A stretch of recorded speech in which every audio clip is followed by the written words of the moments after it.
তো hello brother and sisters. তো আজকে একটা খুব ইম্পর্টেন্ট ফার্মাসিউটিক্স এর টপিকস নিয়ে আলোচনা করছি। তো টপিকসটি বেসিক্যালি প্রিজারভেটিভস। ফার্মাসিউটিক্যাল এডস এর মধ্যে ফার্মাসিউটিক্যাল এডস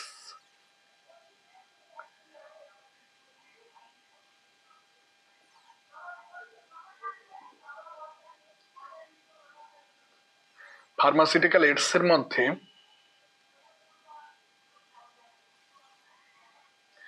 যেটা আলোচনা করব that is preservatives.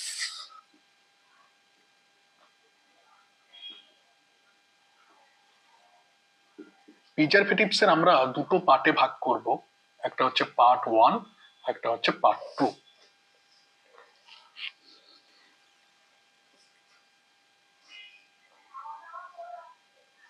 Okay,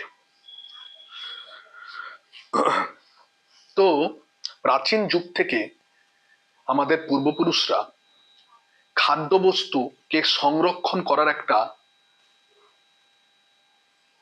procedure বা একটা প্রসেস ওরা কিন্তু রপ্ত করেছিল। সেটা কি না, তারা দেখেছিল যে কোনো খাদ্যবস্তু, কারণ তখন তো তারা কাঁচা মাংস খেত এবং তারা তখন আগুনের আবিষ্কার হয়তো হয়নি, এবং প্রাক ঐতিহাসিক যুগে আগুনের আবিষ্কার যখন হয়নি তখন তারা কি করেছিল, তখন তারা হয়তো কোনো একটা বন্য জন্তুকে মারতো এবং সেই জন্তুর মাংস তারা কাঁচা অবস্থায় খেত, এবং সেই জন্তুর মাংস তারা কিন্তু দীর্ঘদিন তারা কি করতো, প্রিজার্ভ করে রাখতো পরবর্তী কোনো ক্রাইসিস সময়ে খাওয়ার জন্য।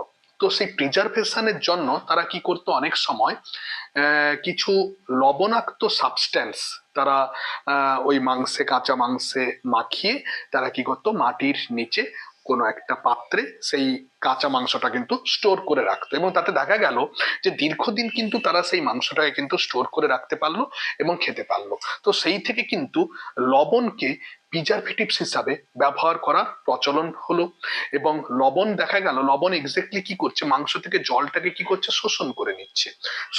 যত ভেতরে ওয়াটার কন্টেন্ট বেশি থাকবে তত বেশি করে সেখানে জার্ম বা ইনফেকশন গ্রো করবে, কারণ ইনফেকশন বা জার্মের গ্রো করার জন্য যে স্পেশাল একটা মিডিয়া দরকার, সেই মিডিয়াটা কিন্তু মাংসের মধ্যে রয়েছে, ওয়াটার কন্টেন্ট।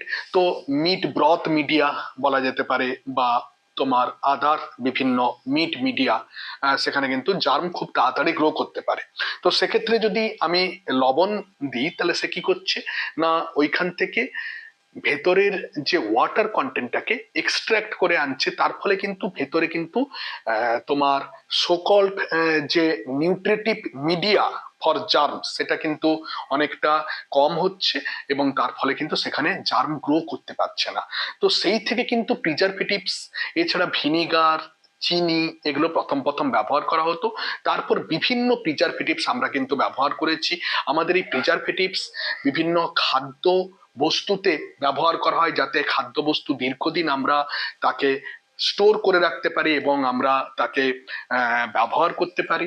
আমরা এই প্রিজারভেটিভস আমাদের ফার্মাসিউটিক্যালস এর মধ্যে প্রচুর করে ব্যবহার করা হয়, যাতে ওষুধকে আমরা দীর্ঘদিন তাদের গুণগত মান বর্তমান রাখতে পারি বা তার সেলফ লাইফ বজায় রাখতে পারি।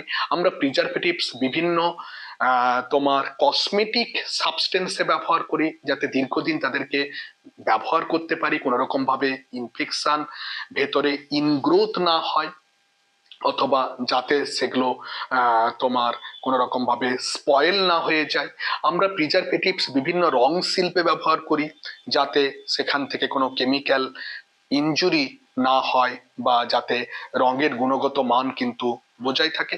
তার ফলে প্রিজারভেটিভস কিন্তু একটা কেমিক্যাল ইন্ডাস্ট্রিতে একটা কিন্তু বিপ্লব এনেছিল, এবং সেই একই প্রিজারভেটিভস আমরা কিন্তু আমাদের ওষুধ শিল্পেও ব্যবহার করি, যাতে ওষুধের গুণগত মানকে একটুও হেরফের না ঘটিয়ে যাতে ওষুধের গুণগত মানকে দীর্ঘদিন বজায় রাখা যায়, এবং দীর্ঘদিন ধরে ওষুধটাকে কিন্তু প্রিজার্ভ রাখা যায়, যাতে আমরা ওষুধটিকে নিরাপদে দীর্ঘদিন তার গুণগত মানের সহিত আপোষ না করে ব্যবহার করতে পারি।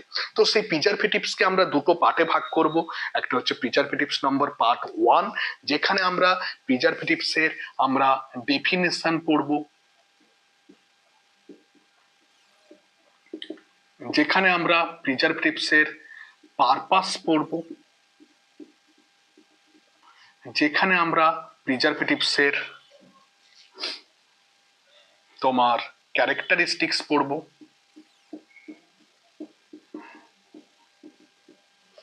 যেখানে আমরা প্রিজারভেটিভসের ক্লাসিফিকেশন পড়ব with examples,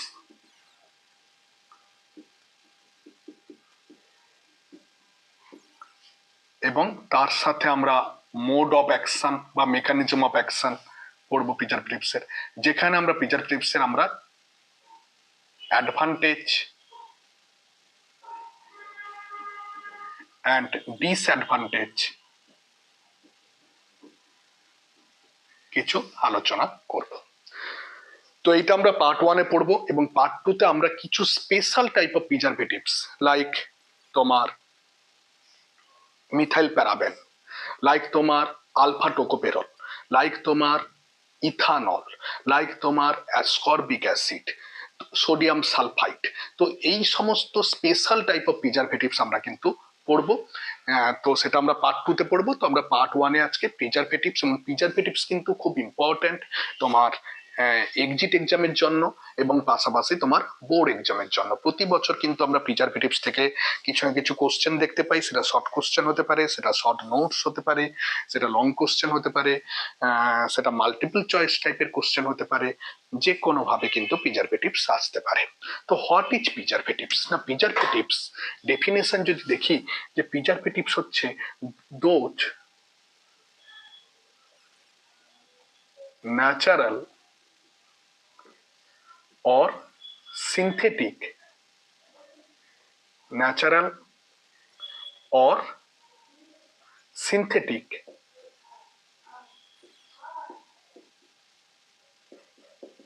chemicals used to prevent decomposition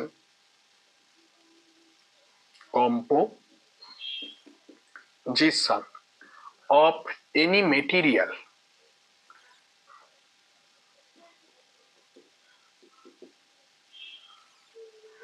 by microbial growth and other toxicity। তাহলে প্রিজারভেটিভস হচ্ছে সেই ধরনের ন্যাচারাল মেটেরিয়াল, ন্যাচারাল মানে যেগুলো প্রকৃতি থেকে প্রাপ্ত যেগুলো, তাদেরকে আমরা ন্যাচারাল বলে থাকি।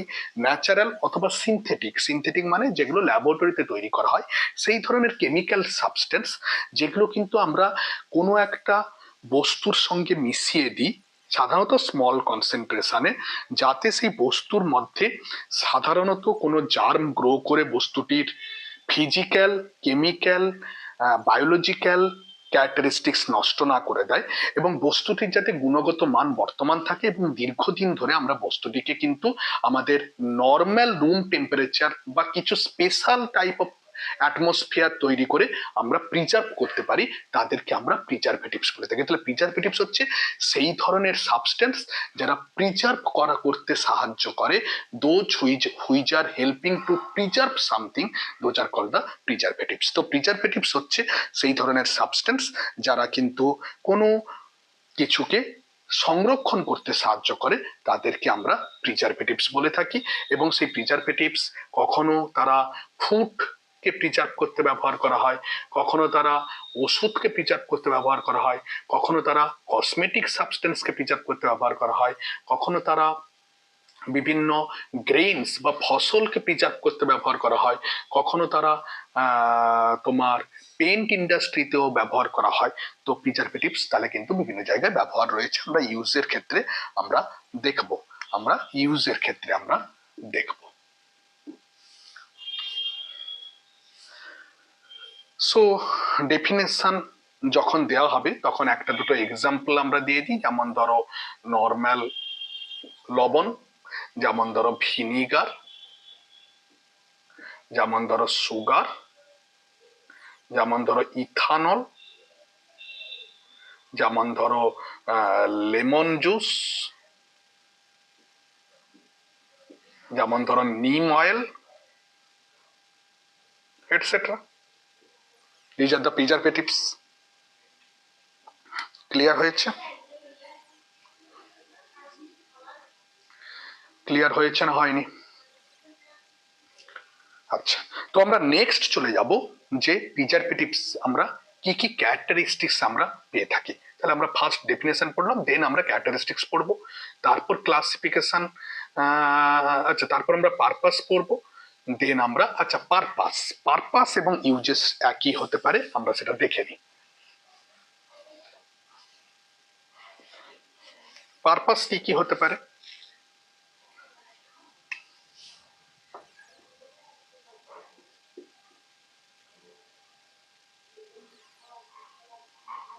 Two preserve substance,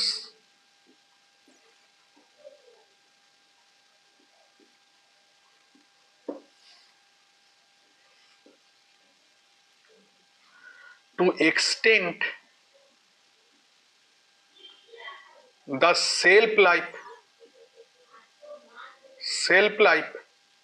of any medicine to preserve any medicine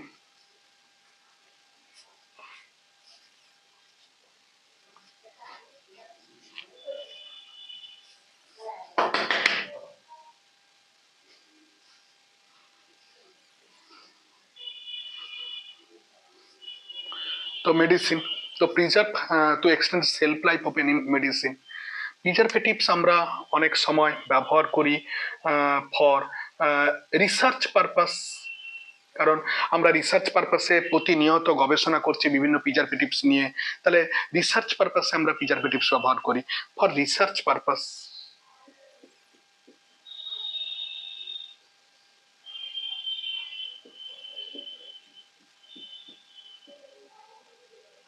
paint industry,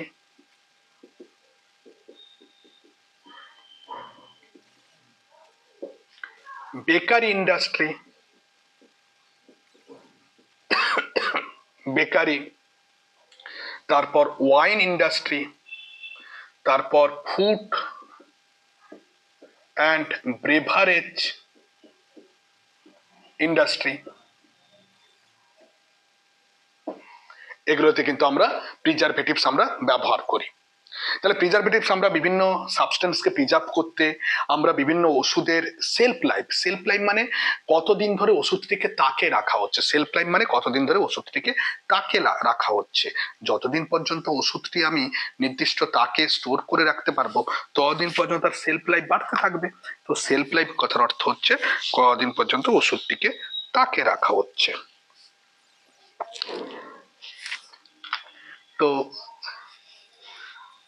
self life আমরা ব্যবহার করছি, তো সেলফ লাইফ আমরা ব্যবহার করলে অটোমেটিক্যালি কিন্তু তোমার মেডিসিনের আমরা সেলফ লাইফ ব্যবহার করি, রিসার্চ পারপাস আমরা ব্যবহার করতে পারি, পেইন্ট ইন্ডাস্ট্রি মানে যেখানে কিন্তু বেসিক্যালি কালার ব্যবহার করা হয়, কালারকে পিচআপ করার জন্য ব্যবহার করি, বেকারি শিল্প, ওয়াইন শিল্প, ফুড এবং ব্রেভারেজ ইন্ডাস্ট্রি, এগুলোতেও আমরা কিন্তু প্রিজারভেটিভস, এবং আমরা কুলিনারি ইন্ডাস্ট্রি রন্ধন শিল্পেও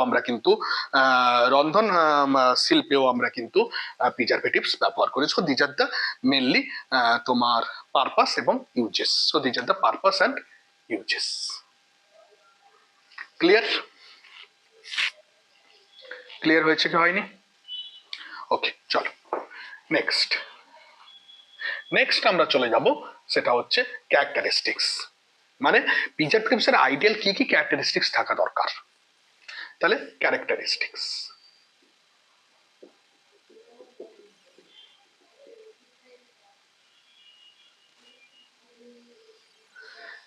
দেখো একটা প্রিজারভেটিভসকে অবশ্যই কিন্তু নন ইরিটেন্ট হওয়া উচিত, নন ইরিট্যান্ট, তার মানে সে যেন কোনো রকম ভাবে ইরিটেশন না ঘটায়, সে যেন কোনো রকম ভাবে টিস্যু ইনজুরি না করে, নন টক্সিক হওয়া উচিত,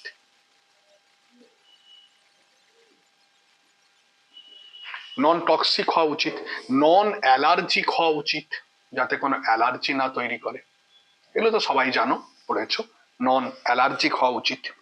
প্রিজারভেটিভস বেসিক্যালি তোমার ফিজিক্যালি এবং কেমিক্যালি ইনার্ট হওয়া উচিত। ফিজিক্যালি অ্যান্ড কেমিক্যালি ইনার্ট মানে কি, সে যেন কোনো রকম ভাবে ফিজিক্যাল কোনো রিয়াকশন না চেঞ্জ করে। ধরো কোনো একটা সাবস্টেন্সের সঙ্গে ওষুধের সঙ্গে প্রিজারভেটিভ মিশাবো, যাতে ওষুধের কোনো ফিজিক্যাল ক্যারেক্টারিস্টিক্স না চেঞ্জ হয়, কেমিক্যাল ক্যারেক্টারিস্টিক্স না চেঞ্জ হয়। কখন হবে? যখন প্রিজারভেটিভসটা কিন্তু সে ফিজিক্যালি এবং কেমিক্যালি যেন একদম নিস্তব্ধ বা সাইলেন্ট থাকবে বা ইনার্ট থাকবে। তখন ইনার্ট মানে কি? ইনার্ট মানে অকেজ, ইনার্ট মানে পুড়ে কাজ করতে চায় না, নন রিয়াক্টিভ। তো সেটা যখন হবে তখন কিন্তু আমরা তাকে ব্যবহার করতে পারবো। এবারে আমরা যে ওষুধের সঙ্গে, ধরো এই একটা ওষুধ, এই ওষুধের সঙ্গে আমি প্রিজারভেটিভস মিশাচ্ছি, এই প্রিজারভেটিভস ওষুধের কোনো মলিকিউলের সঙ্গে যাতে কোনো রকম ভাবে ইন্টারাকশন না ঘটায়, তাহলে should not interact with the ingredients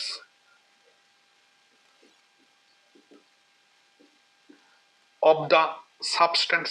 যে সাবস্টেন্সের সঙ্গে আমরা মিশাচ্ছি তোমার, তার ইনগ্রিডিয়েন্টস গুলোর সাথে যাতে কোনো রকম ভাবে ইন্টারাকশন না ঘটায়। এবং প্রিজারভেটিভস অলওয়েজ কিন্তু should act in very small concentration, should act in a very small concentration. তার মানে খুব অল্প কনসেন্ট্রেশনে যাতে সে কাজ করতে পারে, কারণ বেশি কনসেন্ট্রেশন দিলে সেখানে টক্সিসিটি তৈরি হতে পারে। তার ফলে should act in a very small concentration. অল্প পরিমাণে কনসেন্ট্রেশনে প্রিজারভেটিভস আমি মেশালাম, বাট সেই প্রিজারভেটিভস তার কিন্তু প্রপার অ্যাকশনটাকে পারফর্ম করলো, তবেই সে কিন্তু আইডিয়াল প্রিজারভেটিভস। কারণ আমি যদি প্রিজারভেটিভসের ভলিউম যদি বাড়াই, তাহলে কি হবে? সেখানে ড্রাগের অ্যাডমিক্সচার তৈরি হবে, ড্রাগকে আমরা প্রপার শেপ দিতে প্রবলেম হতে পারে, স্টোর করতে প্রবলেম হতে পারে। তো সেক্ষেত্রে কিন্তু গুড প্রিজারভেটিভস না, প্রিজারভেটিভ সবসময় কিন্তু স্মল কনসেন্ট্রেশনে আমি কিন্তু দিব, এবং যাতে তার কিন্তু সে তার প্রপার কাজটা সে কিন্তু ফাংশন করতে পারে। এবং অবশ্যই কিন্তু যে ওই পার্টিকুলার ওষুধটির যতদিন পর্যন্ত আমরা ব্যবহার করব, সেলফ লাইফ পর্যন্ত তার যেন প্রিজারভেটিভস তার নিজের কোয়ালিটিটাকে বা অ্যাকশনটাকে কন্টিনিউ করতে থাকে। তার মানে maintains its quality throughout the shelf life of the substance. তার মানে আমি প্রিজারভেটিভস এমন মিশাবো যেন এক দুদিনে প্রিজারভেটিভস এর অ্যাকশন শেষ হয়ে গেল, এরকম নয়। যতদিন পর্যন্ত ওষুধটি বর্তমান থাকবে বা বিদ্যমান থাকবে, ততদিন পর্যন্ত যাতে প্রিজারভেটিভস তার নিজের কাজটাকে সে চালিয়ে যেতে পারে, সেরকম ভাবেই কিন্তু আমরা প্রিজারভেটিভস মেশাবো। Clear? Okay. So these are the characteristics. Now classification and mechanism of action. প্রিজারভেটিভসকে আমরা ব্রডলি দুটো গ্রুপে ভাগ করতে পারি।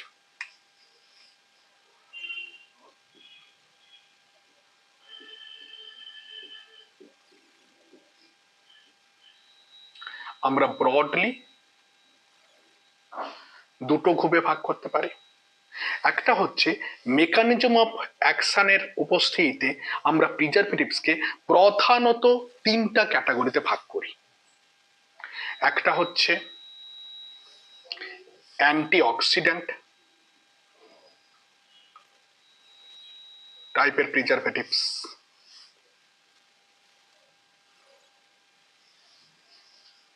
দেখা যাচ্ছে? ইয়েস। সেকেন্ড হচ্ছে তোমার অ্যান্টি মাইক্রোবিয়াল টাইপের প্রিজারভেটিভস, এবং 3 নম্বর হচ্ছে তোমার চিলেটিং টাইপের প্রিজারভেটিভস। সেকেন্ড গ্রুপে যেটা আমরা ভাগ করতে পারি সেটা হচ্ছে সোর্স অনুযায়ী। সোর্স অনুযায়ী আমরা দুটো ভাগে ভাগ করতে পারি, একটা হচ্ছে ন্যাচারাল সোর্স,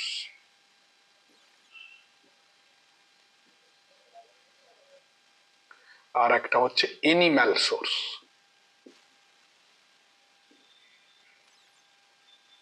তাহলে প্রিজারভেটিভসকে আমরা ব্রডলি দুটো প্যারামিটারে ভাগ করি, একটা হচ্ছে মেকানিজম অফ অ্যাকশন প্যারামিটার এবং একটা হচ্ছে সোর্স প্যারামিটার। কিভাবে কাজ করে সেই অনুযায়ী প্রিজারভেটিভসকে আমরা তিনটা ভাগে ভাগ করতে পারি।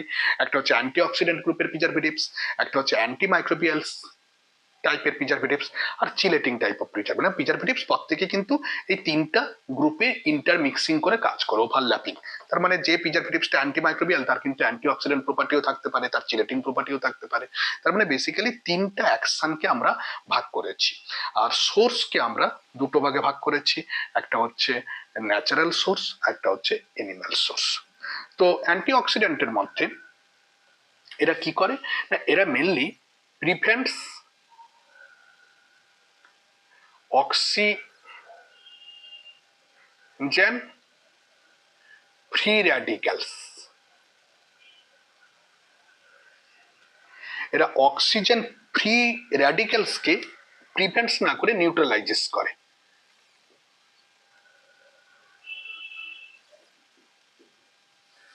কোনো বস্তুকে যদি অতিরিক্ত অক্সিজেনের উপস্থিতিতে ট্রিট করা হয় তাহলে সেখানে অক্সিজেন সুপার ফ্রি র্যাডিক্যালস বা সুপার অক্সাইড আয়ন এই সমস্ত ফ্রি র্যাডিক্যালস তৈরি হবে। তো এই ফ্রি র্যাডিক্যালস গুলো কিন্তু প্রচন্ড রিয়াক্টিভ স্পিসিস। তার মানে তারা এই ফ্রি র্যাডিক্যালস গুলো সহজে কিন্তু কারোর সাথে রিয়াকশন করে যায়, তারপরে দে আর হাইলি রিয়াক্টিভ স্পিসিস। তো এদেরকে কিন্তু নিউট্রালাইজ করে দেয়। তার মানে এদের মধ্যে কিছু কেমিক্যাল মেকানিজম রয়েছে যারা কিন্তু এই ফ্রি র্যাডিক্যালকে নিউট্রালাইজ করে দেয় এনজাইমেটিক অ্যাকশনের ফলে, আদার বিভিন্ন কেমিক্যাল মেকানিজমের মাধ্যমে, রিডাকশন মেকানিজমের মাধ্যমে। তো তারা কি করে, ফ্রি র্যাডিক্যালসকে নিউট্রালাইজ করে দেয়।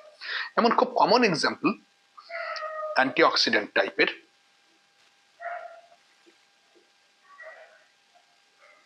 খুব কমন এক্সাম্পল অ্যান্টিঅক্সিডেন্ট টাইপের আমরা vitamin E, vitamin C, ascorbic acid, তারপর আমরা বলতে পারি তোমার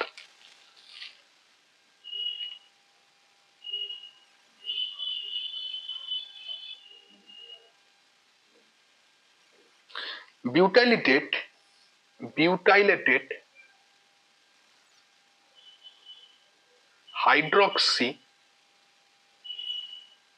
হাইড্রক্সি তোমার অ্যানিসোল। দু একটা এক্সাম্পল মনে রাখো জাস্ট, বিএইচএ। তারপর বলতে পারি বিউটাইলেটেড মানে বিউটাইল আছে, hydroxy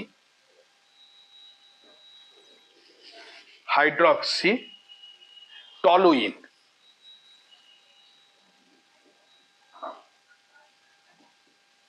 etc. So these are the examples of the antioxidant type of preservatives. Now antimicrobial agents, আচ্ছা পারপাসের মধ্যে আরেকটা মোস্ট ইম্পর্টেন্ট ক্যারেক্টারিস্টিক্স এর মধ্যে তাদেরকে ব্রড স্পেকট্রাম হওয়া উচিত, এটাও লিখে নাও। Broad spectrum antibiotic action.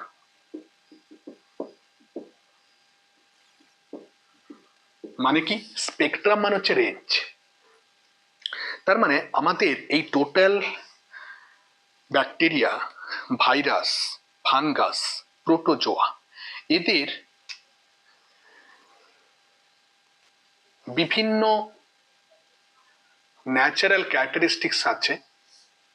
ধরো এটা ব্যাকটেরিয়া নম্বর 1, এটা ধরো ব্যাকটেরিয়া নম্বর 2, এটা ধরো প্রোটোজোয়া, এটা ধরো ফাঙ্গাস। আমি একটা অ্যান্টিবায়োটিক দিলাম,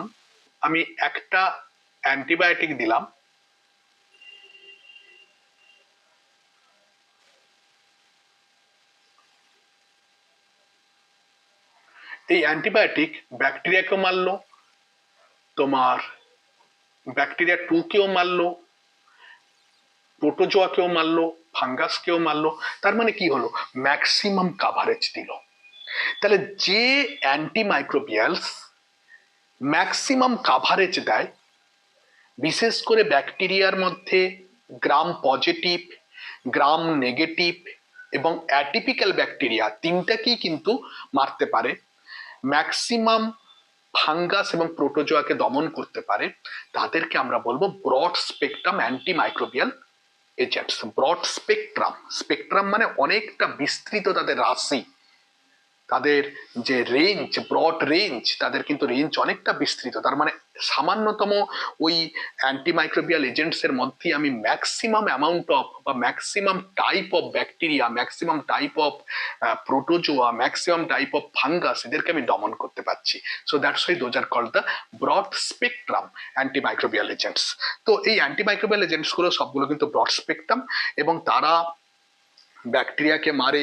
কখনো ব্যাকটেরিয়ার এই যে সেল ওয়াল, ধরো এই একটা ব্যাকটেরিয়া, এই ব্যাকটেরিয়ার এই যে চারদিকে সেল ওয়াল বা কোষ প্রাচীর আছে, এই কোষ প্রাচীরকে তৈরি হতে বাধা দেয়। তার মানে ব্যাকটেরিয়া যখন আমাদের শরীরে প্রবেশ করছে, ব্যাকটেরিয়া যখন আমাদের শরীরে প্রবেশ করছে, ধরো সাপোজ, দেখি দেখা যাচ্ছে কিনা, 1 মিনিট।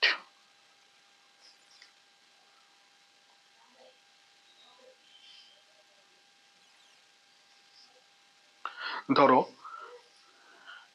এই হচ্ছে আমাদের শরীর, বডি, বডি কম্পার্টমেন্ট। এই বডি কম্পার্টমেন্টের মধ্যে যখন ব্যাকটেরিয়া প্রবেশ করলো, ব্যাকটেরিয়া প্রবেশ করেছে, ব্যাকটেরিয়ার বাইরে কি আছে, সেল ওয়াল আছে, কোষ প্রাচীর রয়েছে। ব্যাকটেরিয়ার বাইরে কি রয়েছে, কোষ প্রাচীর রয়েছে। সো এটা সেল ওয়াল। এবারে যখন এই ব্যাকটেরিয়াটা আমার বডির মধ্য দিয়ে এগিয়ে চলেছে, তাকে বিভিন্ন প্রতিরোধের মুখে পড়তে হচ্ছে। কিছু মেকানিক্যাল প্রতিরোধের মাধ্যমে, যেমন জলের, যখন রক্তের মাধ্যমে যাচ্ছে, জলের মধ্যে ধাক্কাধাক্কি হচ্ছে, মেকানিক্যাল প্রতিরোধ। কিছু কেমিক্যাল প্রতিরোধ, বিভিন্ন রক্তের মধ্যে কিছু তোমার ইমিউনো প্রোটিন রয়েছে, অপসোনিন টাইপের কিছু কেমিক্যাল রয়েছে, সেই কেমিক্যাল গুলোকে প্রতিরোধ করছে। কিছু এনজাইম রয়েছে, তাকে প্রতিরোধ করছে। কিছু ইমিউনোলজিক্যাল প্রতিরোধ, যেমন ডব্লিউবিসি আসছে কে মারার জন্য। তো এই সব, এবং যখন কোষের ইন্টারস্টিসিয়াল স্পেস দিয়ে যাচ্ছে, তখন ধাক্কাধাক্কি হচ্ছে। তো এই সবের ফলে কিছু কিন্তু সেল ওয়াল তার কিন্তু কি হয়েছে, ড্যামেজ হয়েছে। দেখো সেল ওয়াল ড্যামেজ হয়েছে। সেল ওয়াল ড্যামেজ হলে ব্যাকটেরিয়ার মধ্যে নির্দিষ্ট মেকানিজম রয়েছে যে সেল ওয়ালকে পুনরায় তৈরি করা, পুনরায় তৈরি করার মেকানিজম রয়েছে। বাট এই সমস্ত মাইক্রোবিয়াল এজেন্টস গুলো গিয়ে এই সেল ওয়াল পুনরায় যে তৈরি হওয়ার মেকানিজমটাকে বন্ধ করে দিচ্ছে। তাহলে সেল ওয়াল তৈরি হওয়ার পুনরায় যে মেকানিজমটাকে কি করছে, বন্ধ করে দিচ্ছে। যখনই সেল ওয়াল তৈরি হওয়ার পুনরায় মেকানিজমটাকে বন্ধ করে দিবে, তখন কি হবে না, ব্যাকটেরিয়াটা অটোমেটিক মারা যাবে। তাহলে কিছু কিছু অ্যান্টিমাইক্রোবিয়ালস কি করছে না, সেল ওয়াল তৈরি হওয়ার পুনরায় মেকানিজম বা পুনরাবৃত্তিকে বন্ধ করে দিচ্ছে। তাহলে এরা কিন্তু সেল ওয়াল ইনহিবিট করছে। তাহলে এরা কিন্তু সেল ওয়াল ইনহিবিট করছে, ওয়ালকে বন্ধ করছে। দিলে সেল ওয়াল বন্ধ হলে কি হবে না, ব্যাকটেরিয়াটা পুরোপুরি মারা যাবে। কিছু কিছু প্রোটিন তৈরি করতে বাধা দিচ্ছে, প্রোটিন তৈরি করতে বাধা দিচ্ছে। কিছু কিছু ডিএনএ রিপেয়ার হতে বাধা দিচ্ছে। তার ফলে কি হচ্ছে না, তার ফলে কিন্তু তোমার ব্যাকটেরিয়াগুলো মারা যাচ্ছে। ঠিক সিমিলার, সেল ওয়াল ফাঙ্গাসেরও নষ্ট করে দিচ্ছে, প্রোটোজোয়াকে মেরে দিচ্ছে। এইভাবে কিন্তু অ্যান্টিমাইক্রোবিয়াল এজেন্টস গুলো কিন্তু কাজ করছে। অ্যান্টিমাইক্রোবিয়াল এজেন্টস এর মধ্যে আমরা প্রধানত আমরা সোডিয়াম বেনজয়েট,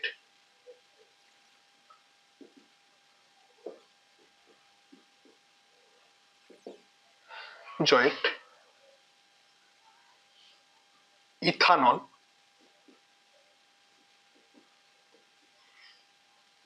ইথানল, এগুলো হচ্ছে অ্যান্টিমাইক্রোবিয়াল এজেন্টস। আচ্ছা, চিলেটিং। চিলেটিং কথার অর্থ হচ্ছে, চিলেটিং কথার অর্থ হচ্ছে, দেখো নর্মালি চিলেট ফরমেশন মানে একটা বিস্তৃত ক্রিস্টালাইন স্ট্রাকচার তৈরি করা। ধরো এই একটা বস্তু, এই বস্তুর সঙ্গে আমি কোনো একটা সাবস্ট্যান্সকে আমি যোগ করলাম, তারা কিন্তু চিলেট ফরমেশন করলো। তারা একে অপরের সঙ্গে বন্ড তৈরি করে চিলেট ফরমেশন করলো। চিলেট ফরমেশন করার ফলে তারা কি হলো না, বাইরে থেকে কোনো তোমার অত্যাচার বস্তুটিকে নষ্ট করতে পারলো না, এবং বস্তুটিকে কিন্তু সহজে তারা বডি থেকে বাইরে ওয়াশ আউট করতেও সাহায্য করে। কারণ চিলেট কিন্তু মোর ওয়াটার সলিউবল চিলেটিং আমাদের বডির মধ্যে তৈরি হয় কিছু সাবস্টেন্স দিলে, দিয়ে কিন্তু কোনো একটা ড্রাগকে বডি থেকে বেরোতেও সাহায্য করে। বাট চিলেট কিন্তু এখানে প্রোটেকশন দিচ্ছে। সো চিলেটিং এজেন্ট বেসিক্যালি তোমার যেমন most important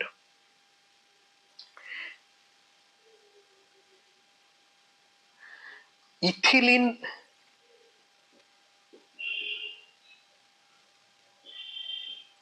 diamine tetra acetic acid, এই নামটা একটু মনে রেখো, ethylene diamine tetra acetic acid, that is called EDTA. এটা কিন্তু খুব একটা ভালো অ্যান্টিকোয়াগুলেন্ট হিসেবে ব্যবহার করা হয় ল্যাবরেটরিতে, ইডিটিএ। এছাড়া আমরা সাইট্রিক অ্যাসিড, পলিফসফেট,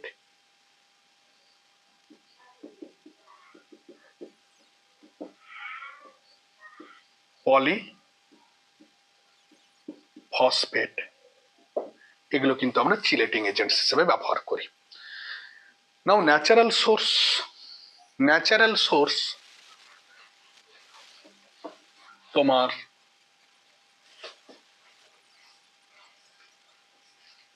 যেমন আমরা প্ল্যান্ট থেকে পাই। প্ল্যান্ট থেকে যেমন নিম অয়েল, লেমন অয়েল, আমরা এনিম্যাল থেকে পাই। এনিম্যাল থেকে যেমন হানি, আমরা মিনারেল থেকে পাই। মিনারেল থেকে পাই যেমন আমরা NaCl, sodium chloride. So these are the natural sources of the তোমার প্রিজারভেটিভস। আর এটা হচ্ছে সিনথেটিক সোর্স, সরি, ন্যাচারাল এবং সিনথেটিক। সিনথেটিক সোর্সের মধ্যে যেমন বললাম, যেমন ধরো সাপোজ তোমার সিনথেটিকের মধ্যে যেমন আমরা পেতে পারি তোমার এই ইডিটিএ, ধরো these are all synthetic source. Synthetic source nitrite, benzoate, these are all synthetic source or artificial source. These are all artificial source. So these are আমরা ক্লাসিফিকেশন করলাম। নাও অ্যাডভান্টেজ তো আমরা প্রিজার্ভ করতে সাহায্য করছে, তার ক্যারেক্টারিস্টিক্স বজায় রাখতে সাহায্য করছে, দীর্ঘদিন আমরা ব্যবহার করতে পারছি, তারপর আমাদের কস্ট ইফেক্টিভ করাচ্ছে কারণ বারবার করে। তাহলে অ্যাডভান্টেজ কি হতে পারে না, প্রিজারভেটিভস মেশানোর ফলে ওষুধটিকে বা সাবস্টেন্সটিকে প্রিজার্ভ করছে, preserve for a long time. এবারে কি করছে না, প্রিভেন্ট স্পয়েলেজ, নষ্ট হতে বাধা দিচ্ছে সাবস্টেন্সকে, prevents microbial attack, infection, source of infection, কারণ তার মধ্যে যদি জীবাণু যদি বেশি করে গ্রো করে বা সেখানে যদি জীবাণুর নিডাস ফরমেশন হয়, সেখানে যদি জীবাণু নিডাস ফরমেশন হয়, তাহলে সেই জীবাণুটা আমি যখন সেই ওষুধটি আবার যখন আমি খাবো, তখন সেই জীবাণুটা আমার আবার শরীরের মধ্যে প্রবেশ করবে। যখনই শরীরের মধ্যে প্রবেশ করবে তখন শরীরের মধ্যে ইনফেকশন তৈরি করবে। তাহলে এক প্রকার কিন্তু প্রিজারভেটিভস কিন্তু তোমার ওষুধের মধ্যে জীবাণুর গ্রোথকে ইনহিবিট করে আমাদের ওভারঅল ইনফেকশন কিন্তু প্রিভেন্ট করছে। আচ্ছা, কস্ট ইফেক্টিভ করাচ্ছে। কারণ কি না, এই প্রিজারভেটিভস ব্যবহার করার ফলে আমরা একটা ওষুধকে দীর্ঘদিন স্টোর করে রাখতে পারছি, তার ফলে আমরা ওষুধকে বারংবার কিনতে হচ্ছে না, তার ফলে কিন্তু কস্ট ইফেক্টিভ, বারবার করে তাকে কিনতে হচ্ছে না, তার ফলে কিন্তু অনেকটা ইউজার ফ্রেন্ডলি এবং কস্ট ইফেক্টিভ কিন্তু একটা অ্যাডভান্টেজ আমি পাচ্ছি। প্রিজারভেটিভস মেশানোর ফলে ওষুধের physical, chemical, biological, pharmacological, original action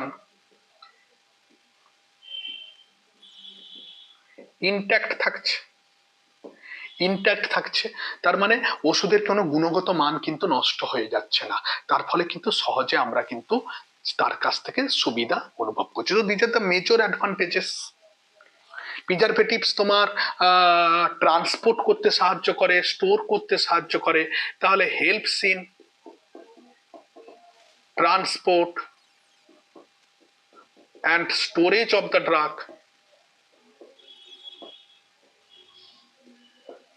These are the advantages. Now, what are the disadvantages? Disadvantages, sometimes preservatives may cause severe allergic reaction.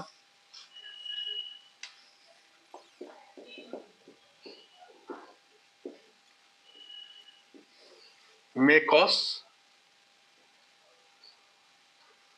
rarely severe allergic reaction. Severe allergic reaction. Severe allergic reaction.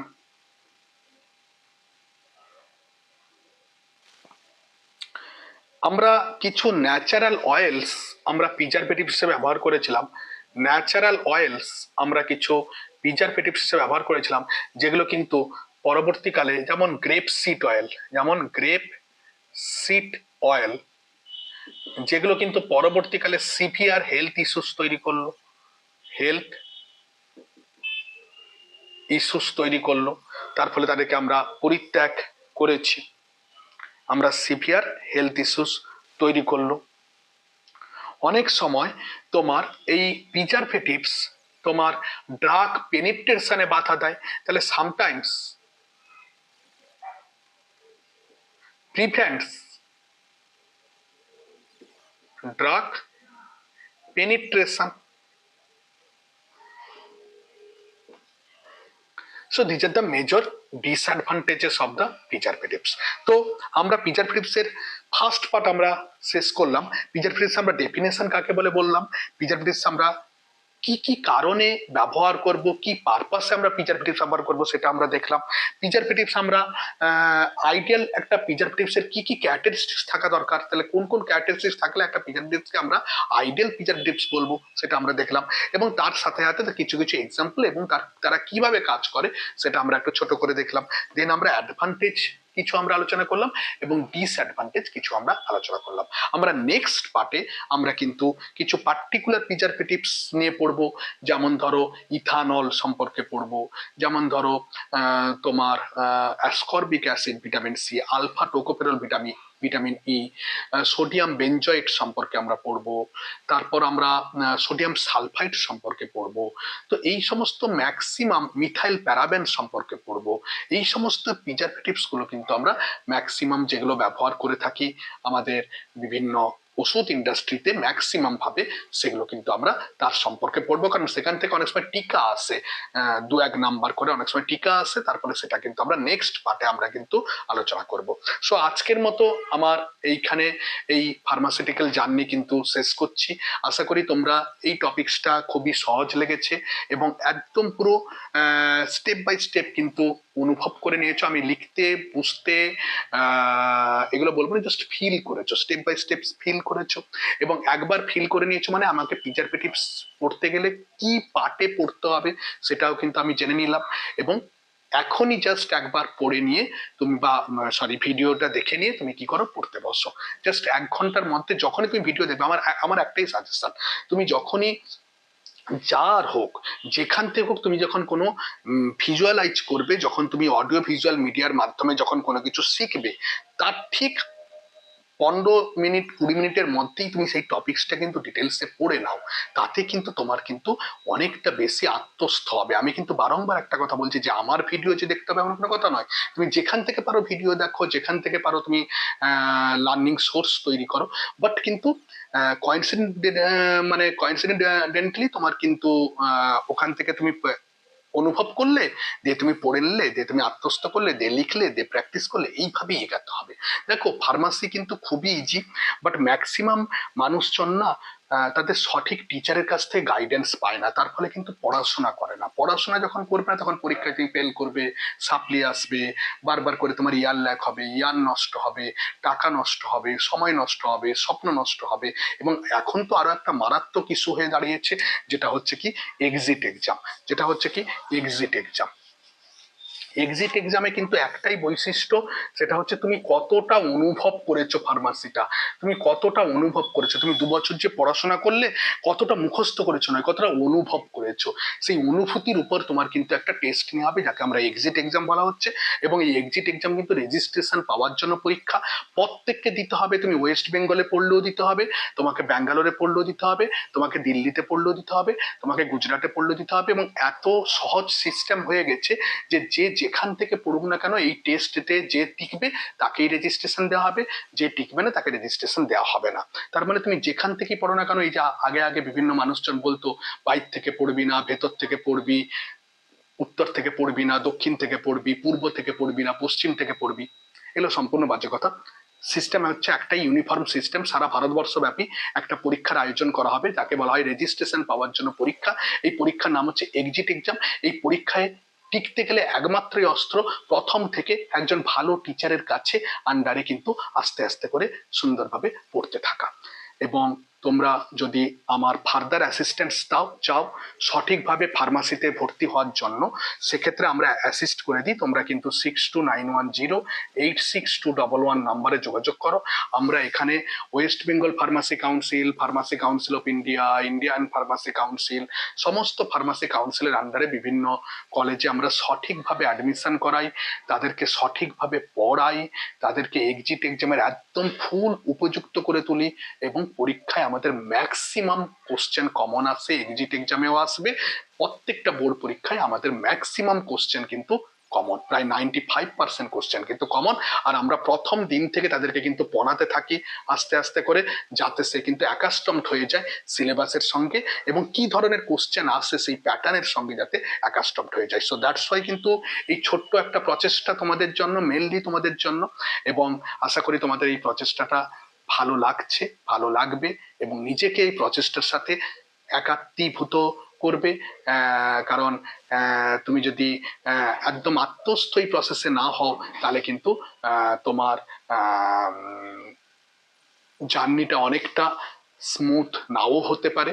But একটাই কথা, smooth জার্নির জন্য properly feel করে পড়াশোনা এবং just অনুভব করা। তাই আজকে এইখান পর্যন্ত। তাই আমাদের আজকে তোমাদেরকে এই ফার্মাকো বেঙ্গলি সায়ন্তন চ্যানেলের পক্ষ থেকে একদম শুভ শুভ শুভ শুভ শুভরাত্রি। Thank you.